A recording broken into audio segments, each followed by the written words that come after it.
Pemirsa, Pengadilan Negeri Medan kembali menggelar sidang pra-peradilan Dr. Paulus terkait dugaan kesalahan prosedur penetapan tersangka terhadap Dr. Paulus oleh Polda Sumut dalam kasus pengrusakan pembatas pagar di atas lahan miliknya sendiri.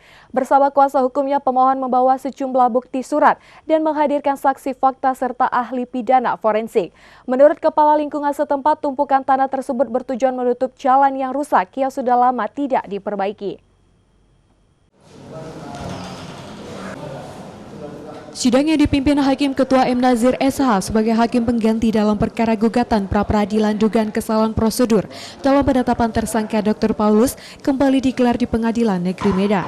Pemohon bersama kuasa hukumnya membawa sejumlah bukti surat dan menghadirkan saksi fakta 2 orang serta ahli pidana forensik.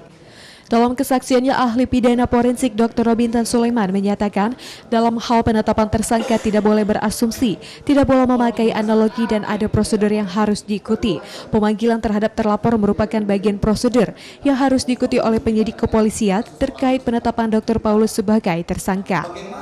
Kalau seluruh prosedur ini tidak dipenuhi, maka dalam perkara ini terdapat maladministrasi dan tidak berkekuatan hukum. Kepada Hakim, Dr. Paulus juga menyebut sebelum ditetapkan sebagai tersangka oleh Polda Sumut, dirinya tidak pernah diberi surat pemberitahuan dimulainya penyidikan atau SPDP, bahkan tidak pernah dipanggil sebagai terlapor dan malah langsung ditetapkan tersangka oleh Polda Sumut. Terkait laporan pengrusakan pagar pembatas di atas tanah miliknya sendiri, saksi ahli Robintan Sulaiman juga menyebut itu tidak tergolong melakukan tindak pidana pengrusakan. Ya, yang tergolong 406 itu kan bahwa si pelaku itu harus tidak memiliki hubungan hukum, need personal identity tracking terhadap objek itu. Kalau ada hubungan hukum ya bukan pengerusakan. Seperti saya misalnya merusak rumah saya sendiri kan boleh, benar nggak? Seperti itu. Tapi kalau yang namanya pengerusakan, objeknya itu tidak punya hubungan dengan si pelaku. Contoh misalnya saya di pengadilan inilah ya, pengadilan ini. Kursinya kan bukan punya saya, tuh saya rusak 406 itu. Tapi kalau kursi itu punya saya, pengadilan punya saya, nggak bisa dikategorikan itu, ya seperti itu. Itu doktrinnya seperti itu ya. Jadi doktrin itulah yang disebut dengan fundamental norma fundamental hukum.